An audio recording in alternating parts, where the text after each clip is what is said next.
Wassalatu wassalamu ala Rasulillah Sayyidina Muhammad ibni Abdillah wa ala alihi wa mawalah la hawla wa la quwwata illa billah. Amma ba'du. Bapak dan Ibu, Mbak, Mas yang saya hormati, alhamdulillah wa syukurillah, pada kesempatan yang berbahagia ini kita akan membahas sebuah tema, yaitu nasihat. Nasihat kepada anak. Pentingnya mendidik anak ini adalah kewajiban kita yang menjadi orang tua atau calon bapak dan calon ibu. Insya Allah mudah-mudahan dengan kita mempelajari sedikit demi sedikit menjadi bekal untuk kita mendidik anak-anak kita. Amin ya rabbal alamin. Karena waktu kita singkat, mari sama-sama kita simak nasihat yang pertama. Kita akan ambil dari surat Luqman. Luqmanul Hakim ini sangat terkenal di dalam Al-Quran, terkhusus dalam sejarah Islam, bahwasannya pendidikan pembuat karakter, pembentukan karakter kepada anak-anaknya ini luar biasa sekali. Maka itu Luqmanul Hakim meskipun bukan seorang nabi, namun namanya tertulis dalam tinta emas umat Islam. Luar biasa sekali. Yang pertama, nasihat kepada anak, yaitu Allah Subhanahu wa taala berfirman dalam surat Al-Luqman, surat Luqman ayat ke-12. Walaqad atayna Luqmanal hikmata an ishkur lillah wa man yashkur fa innama yashkuru li nafsihi wa man kafara fa innallaha ghaniyyun hamid. Yang pertama nasihatnya adalah, dan ingatlah, sungguh telah kami berikan hikmah kepada Luqman, yaitu bersyukur kepada Allah. Dan barang siapa yang bersyukur kepada Allah, maka sesungguhnya dia bersyukur untuk dirinya sendiri. Dan barang siapa tidak bersyukur atau kufur, maka sesungguhnya Allah maha kaya dan maha terpuji. Jadi yang pertama, yaitu ketika Luqman dinasihati oleh Allah Subhanahu wa taala, bahwasannya ketika Luqmanul Hakim bersyukur, karena sesungguhnya dengan cara bersyukur dia telah mensyukuri dirinya sendiri. Ya. Kalau dia kufur atas nikmat Allah Subhanahu wa taala, maka sesungguhnya Allah tidak akan menjadi rendah, Allah tidak akan menjadi hina karena manusianya kufur. Allah tidak akan berkurang sedikit pun wibawanya, ya, kehormatannya, keagungannya, kekayaannya karena hambanya kufur. Karena hakikatnya ketika kita tidak bersyukur atau kufur atas segala nikmat Allah Subhanahu wa taala, kitalah yang menjadi hina, kitalah yang menjadi rendah. Maka nasihat yang pertama untuk diri sendiri, bersyukur atas segala karunia Allah Subhanahu wa taala. Seperti contoh adalah setiap gerak-gerik kita ini, ya, gerak-gerik kita ini tidak lepas daripada nikmat dari Allah Subhanahu wa taala.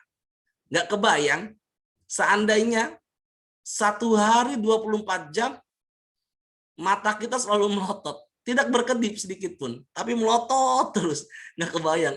Itu secantik apapun kalau melotot orang juga serem ya. Seganteng apapun kalau melotot orang pasti serem. Ya. Atau sebaliknya, ketika mulut kita tidak bisa mingkem aja, mangap terus 24 jam, ya, nggak kebayang itu. Mangapnya itu 24 jam itu. Ya, buaya di Ragunan juga kalah dengan dia. Tapi karena anugerah dari Allah Subhanahu wa taala, kedipan mata kita, uapan mulut kita, geraknya jemari-jemari kita, ya, ini adalah karunia dari Allah Subhanahu wa taala. Luar biasa. Ya, jadi yang pertama, nasihat sebelum kepada anak, kepada diri sendiri untuk bersyukur kepada Allah Subhanahu wa taala. Ya.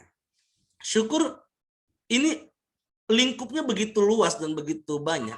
Orang cuma taunya bersyukur ya sekedar lisan. Artinya sekedar lisan itu hanya mengucapkan alhamdulillah. Itu namanya syukur bil qaul, syukur ucapan. Tapi syukur yang paling penting adalah bil ta'ah, dengan ketaatan. Saya sehat, ibu sehat, ya. Ketika kita memiliki kesehatan, kita gunakan untuk ibadah. Kita gunakan untuk memproduksi kebaikan-kebaikan. Nah, Sama halnya seperti ketika kita memiliki harta diberikan oleh Allah Subhanahu wa taala, limpahan rezeki yang banyak, maka dengan cara bersyukurnya adalah dengan cara bersedekah dan berzakat, berinfak, membantu orang-orang susah. Nah, itu syukur dengan ketaatan itu jauh lebih utama dibandingkan hanya syukur dengan ucapan saja. Jadi syukur dengan ketaatan itu jauh lebih besar dibandingkan syukur dengan ucapan.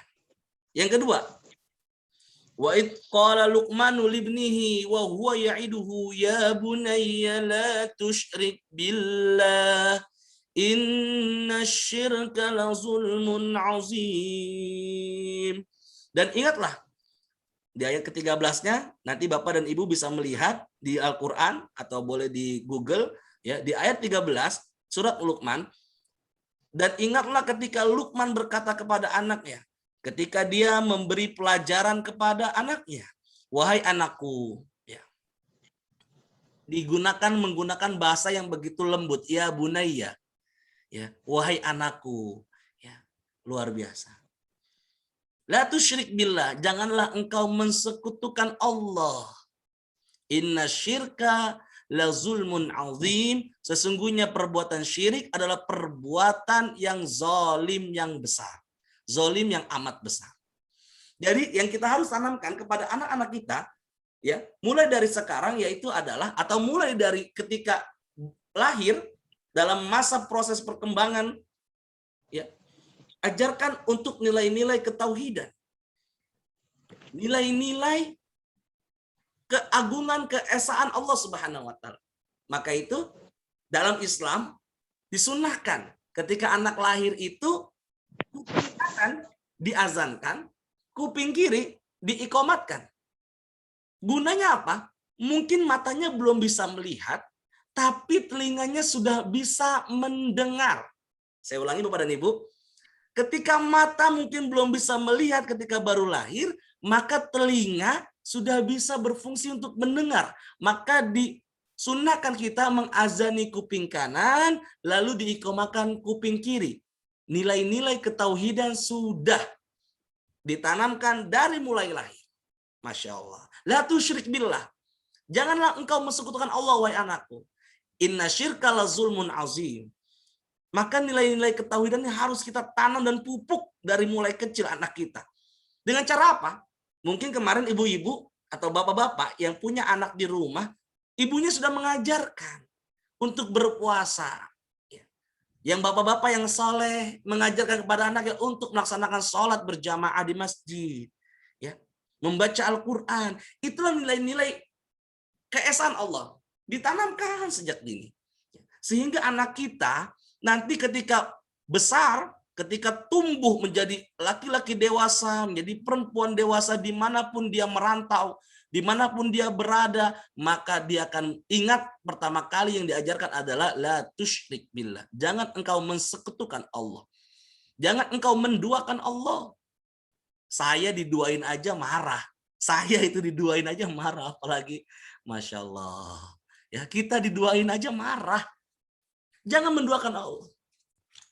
Yang paling gampang adalah contoh berapa banyak anak kita yang lahir dari agama Islam, dibesarkan dari agama Islam, diajarkan dengan agama Islam, karena mungkin pondasi yang kurang kuat, pendidikan tauhid, pendidikan keesaan Allah belum sampai mendasar, belum sampai mendalam, sehingga ketika anaknya besar nikah dengan orang yang beda agama. Ini karena pendidikan ketauhidannya mungkin kurang. Maka dari kecil kita ajarkan ini. Dalam kitab Akhlakul Banin itu digambarkan, ya, bahwasannya anak kecil itu ibaratkan ranting pohon. Ranting pohon ketika dia bengkok dari kecil, maka ketika diluruskan, maka dia sampai tua akan lurus, tumbuhnya lurus. Namun ketika ranting pohon kita bengkok, lalu diabaikan, lalu didiamkan, maka sampai tua pun ranting itu akan bengkok. Sama dengan anak kita, ketika kita biarkan mungkin anak kita tidak mengaji, Masya Allah, tidak sholat, tidak menutup aurat, maka akan tumbuh besarnya akan seperti itu juga karena tidak terbiasa dimulai dari sekarang. Seperti contoh saja, berapa banyak anak-anak wanita kita yang masih balita, mungkin orang tuanya beranggapan belum pakai jilbab namanya juga masih anak kecil. Iya betul, belum ada kewajiban dia untuk menutup aurat. Namun ketika dia sudah dibiasakan menggunakan rok mini, celana pendek, baju singlet, baju you can see, emang lucu, emang gemes, tapi akan sulit ketika tumbuh besarnya untuk menutup aurat. Masya Allah. Tapi ketika kita ajarkan dia mulai pakai jilbab dari kecil, menutup auratnya, Masya Allah. Dia akan menjadi wanita yang iffah. Apa itu iffah? Wanita yang bisa menjaga harkat martabatnya. Jadi yang pertama, tanamkan jangan sampai berbuat syirik kepada Allah Subhanahu wa taala. Jangan sampai. Kenapa? Inna syirka la zulmun azim. Sesungguhnya perbuatan musyrik, perbuatan menyekutukan Allah adalah kezoliman yang amat besar. Nasihat yang kedua kepada anaknya, kita baca, wa wassaynal insana biwalidayhi hamalathu ummuhu wahnan ala wahnin wa fisaluhu fi 'amain an ishkur li wa liwalidayk ilayyal masir. Di ayat ke-14, dan kami perintahkan kepada manusia, kata Allah Subhanahu wa taala, ini nasihat Luqman kepada anaknya, agar berbuat baik kepada kedua orang tuanya. Ibunya, terkhusus ibunya, telah mengandungnya dalam keadaan lemah yang bertambah-tambah lemah dan menyapihnya dalam usia 2 tahun. Bersyukurlah kepadaku, kata Allah, wahai manusia, dan kepada kedua orang tuamu. Bersyukur kepada Allah dan bersyukur kepada kedua orang tuamu. Hanya kepada Allah tempat kalian kembali. Masya Allah.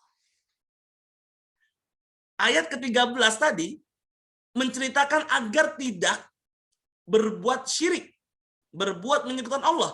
Nah, di ayat selanjutnya, di ayat ke-14, Allah wasiatkan kepada kita semua untuk berbakti kepada kedua orang tua. Berarti berbakti kepada kedua orang tua adalah kewajiban seluruh anak. Karena kita lahir pasti menjadi anak. Namun tidak semua manusia lahir menjadi orang tua. Tapi setiap kita yang lahir pasti menjadi anak. Wahnan ala wahnin. Wahai manusia, kata Allah. Wahai hambaku, lihat ibumu yang wahnan ala wahnin mengandung kamu dalam keadaan susah payah. Ini saya kalau ingat cerita tentang ibu tuh nggak bisa serius ya. Kadang nangis gitu ya Allah. Kadang terharu ingat ibu saya. Bagaimana mungkin saya sebagai seorang laki-laki tidak merasakan bagaimana sulitnya, payahnya mengandung. Saya yakin ibu-ibu yang nonton di sini merasakan bagaimana susah dan payahnya ketika mengandung. Ada yang umur usia kandungannya masih muda, ada yang nggak mau makan, sama makanan enak, sama air putih enak. Ketika perutnya sudah besar, ya, mulailah ngidam-ngidam yang nggak jelas, kan begitu. Banyak yang masih ngidam-ngidam nggak jelas, saya nggak tahu itu ya. Karena ketika istri saya ngandung dia nggak ngidam gitu. Lalu sudah usia 7 bulan, 8 bulan, perutnya semakin membesar. Masya Allah. Tidur ke kanan salah, tidur ke kiri salah, telentang salah. Masya Allah. Bahkan ketika melahirkan ini ya Allah. Bagaimana istri kita ini Masya Allah. Ibu kita ini ketika ingin melahirkan pembukaan 1, pembukaan 2, Masya Allah. Saya begitu melihat istri saya ketika sudah merasa nyeri-nyeri, mau merasa ingin mengeluarkan anak, itu sakitnya luar biasa per 5 menit. Nungging-nungging, bolak-balik, itu saya ada videonya lucu banget ya Allah. Merintih-merintih. Sampai pembukaan 1, pembukaan 2 kita tungguin. Nah, Ketika melahirkan, bagaimana peraturan nafasnya, tarikan nafasnya, mukanya yang tadi cantik menjadi hitam, menjadi jelek, saking kuat, sekuat-kuatnya ngeden. Saya pegangin kepalanya, saya pegangin kakinya, saya perintahkan untuk semangati dia. Saya bacakan sholawat, saya bacakan zikir. Masya Allah. Maka itu pertaruhan nyawa. Kalau ada anak yang nggak berbakti sama ibunya, tolong lihat bagaimana perjuangan ibunya dari mulai mengandung dan melahirkan. Maka perjuangan ini ketika antara hidup dan mati. Ketika ibunya meninggal maka dikategorikan orang yang syahid di dunia. Mendapatkan pahala syahid di dunia. Masya Allah.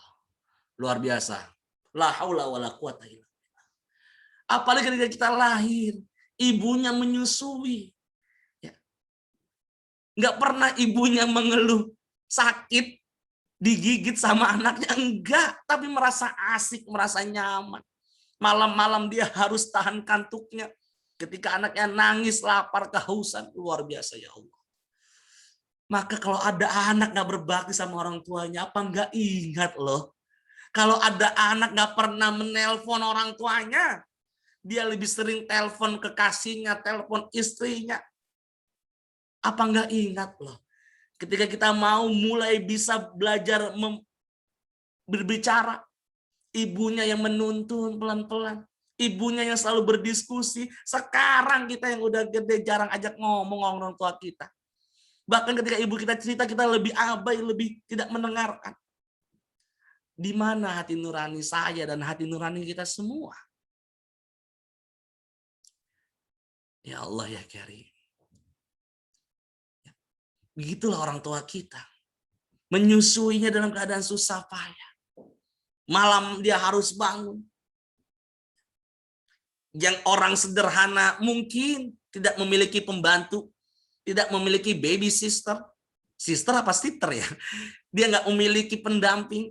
Mau nggak mau harus berbagi. Ketika anaknya tidur, dia, ya, ibu kita yang mencuci bajunya, membersihkan kotoran kita. Masya Allah ya Karim. Jangan lupakan juga peranan orang tua kita, bapak kita, ayah kita.